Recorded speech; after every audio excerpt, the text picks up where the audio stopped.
The best ideas come when you least expect them.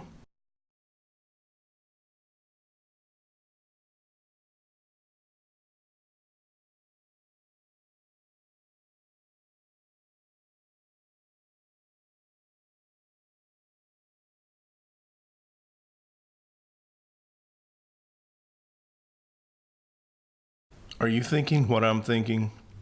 I've got a bucket. I need to make a video. I bet I could make a video about a bucket.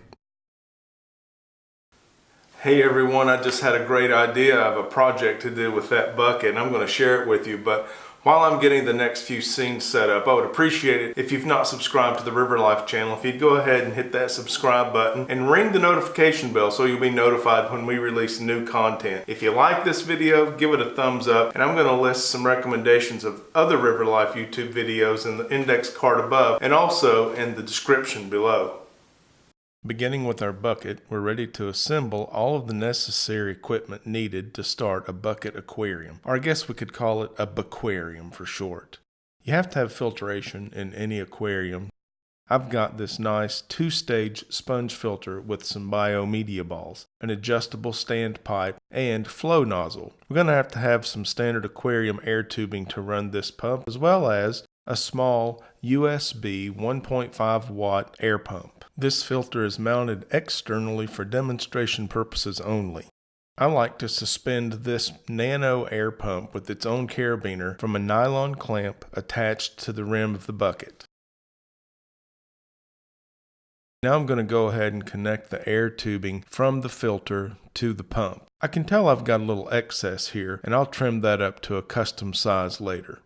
We also have a clamp-on inexpensive light that operates with a toggle switch. We'll talk more about it later also. Every aquarium needs a net, and I've put a special bucket bend on this standard aquarium net so that it fits flush against the side of the bucket. Also, I'm going to bend the handle so that it is away from the edge of the bucket to offer ease of use.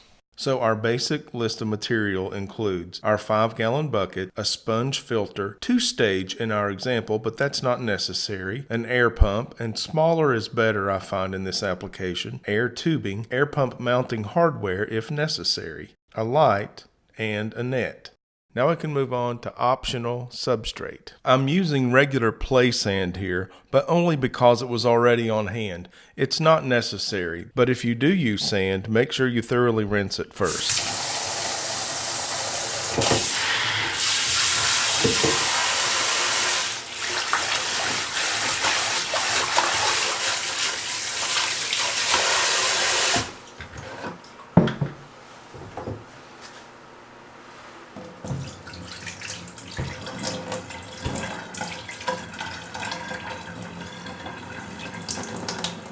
While we're at the sink, we'll just go ahead and rinse everything that's going inside the aquarium. We're not going to have to use any soaps or anything like that, just a thorough rinse with some warm water.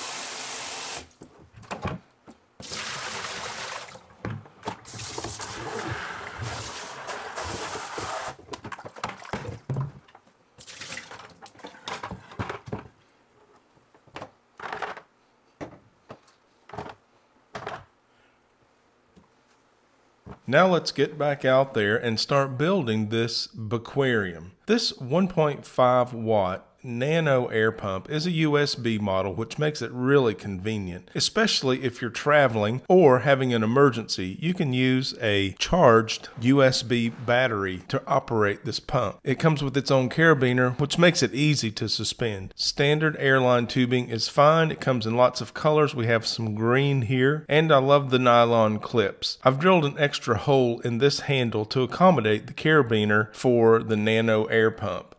It's just the handiest thing. An easy snap-on and then a clip to the top of the lid, and my air pump is mounted to the aquarium. Next, there's this sponge filter that is a 2-stage unit with a bowl full of bioballs that will colonize beneficial bacteria over time. The sponge is fitted over the bioballs and the entire apparatus comes apart easily for thorough cleaning. The sponge slips off the top so you can clean the sponge without having to remove the filter. It is also equipped with 2 stoppers and an adjustable standpipe and flow nozzle at the top of the standpipe. This is useful when you're wanting to look into the bucket without having the water disturbed by the agitation of the bubbles. Here's the clip light that's operated with a toggle switch and has a bendy neck so you can point the light in an infinite number of directions. Installation is straightforward and easy.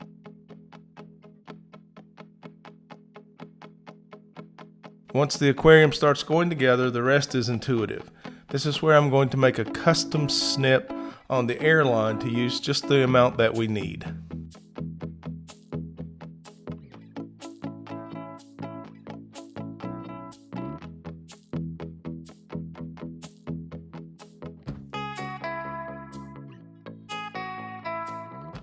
A quick connection of the airline tubing to the air pump and we're in business. All set. Now, let's see.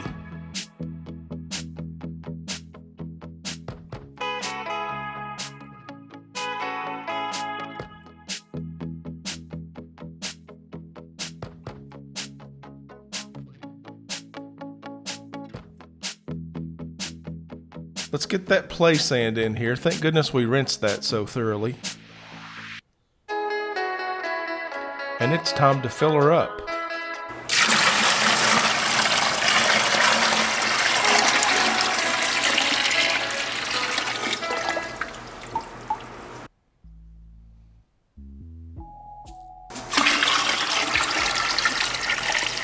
One thing that is not included in this aquarium build is a heater. I'm not comfortable using an aquarium heater inside a plastic bucket. So we're not going to be able to use any of the warmer water preferring fish such as the betta. But there is a long list of fish recommended for 5-gallon aquariums. We'll mention those later.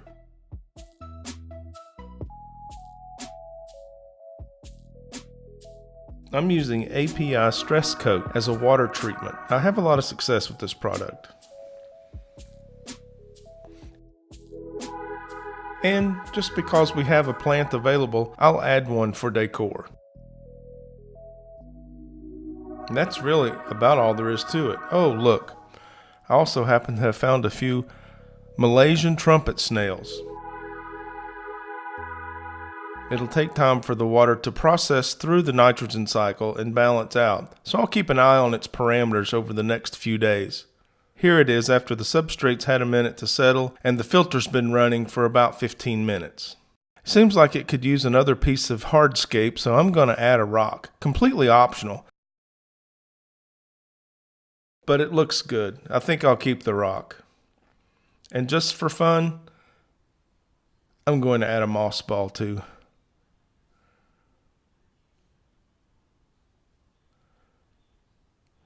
And there you go. My bucquarium is complete.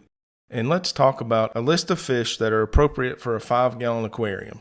I'm quite pleased with this turnout and I'm looking forward to using this bucquarium, but we've got to figure out a stock list. I've discussed this issue with the good fish keepers that love to hang out in the River Life Community Tank Live stream on Thursday nights at 10:30 p.m. Eastern Time. You're welcome to join us and I hope to see you there. Some of the ideas we came up with for stocking a 5-gallon include different types of shrimp, pea puffer, rosy loaches, Endler's live bearers, least live bearer, a betta if your temperatures allow for warmer waters, pygmy corridoras, dwarf gourami, chili rasboras, SBI rasboras, celestial pearl danios, and so many other beautiful nano fish. Of course, using a bucquarium, you'll want to choose the ones that have a more interesting dorsal view. Some of the new species of guppies like the koi guppy and Dumbo ear guppies have a very interesting dorsal view. Many of the fish that I mentioned I've previously bred in 5-gallon buckets. So the 5-gallon aquarium can also be used as a breeding vessel.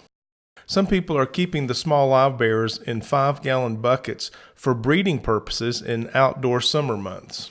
Some people use the 5-gallon bucket aquarium as a mini stock pond. I've really enjoyed using 5-gallon buckets as aquariums, and with so many different uses and so many stock options available, I think you will too. This is an awesome opportunity for not only the seasoned fish keeper, but also a first-timer. Imagine a family going through the chain DIY store, seeing a bucket, and saying, "Hey, I wonder if we could keep fishing that thing." Well, I hope that happens over and over, and this video has helped some. If you'd like to see some more River Life YouTube channel content, I'll put a link above and in the description below. Thanks for watching this one, and until the next one, why don't you get out there and see it, love it, and live it.